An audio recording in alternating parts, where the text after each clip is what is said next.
காமராஜர் ஐயாவுக்கு ஒரு செய்தி வருது, உங்க அம்மா இறந்து போயிட்டாங்க அப்படின்னு. பதபதைத்து விருதுநகர் வீட்டுக்கு ஓடோடி வர்றாங்க காமராஜர் ஐயா. ஈமச்சடங்கு செஞ்சுட்டு ரொம்ப நேரமா தலை குனிந்து உட்கார்ந்திருந்தாங்க. ஐயாவுடைய எண்ணம் என்னவா இருந்திருக்கும்? இதுவரைக்கும் மக்கள் நாடுன்னு இருந்துட்டோமே, அம்மாக்குன்னு எதுவுமே செய்யலையே, உயிரை விடும்போது என்ன நினைச்சிருக்கோம்?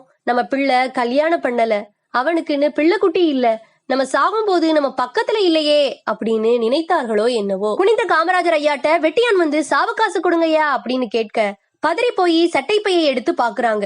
₹1 கூட இல்ல. 9 ஆண்டுகள் தமிழ்நாட்டை ஆண்ட மன்னனுக்கு தாய்க்கு கொடுக்க சாவகாசு இல்லன்னு கண் கலங்குறாங்க காமராஜர் ஐயா. இத பார்த்து கலங்கிய நண்பர் காசு கொடுக்கறாரு. வெட்டியானவர்களோ கொடுத்த காசை திருப்பி கொடுத்துட்டு காசுக்காக கையேந்தல் ஐயா.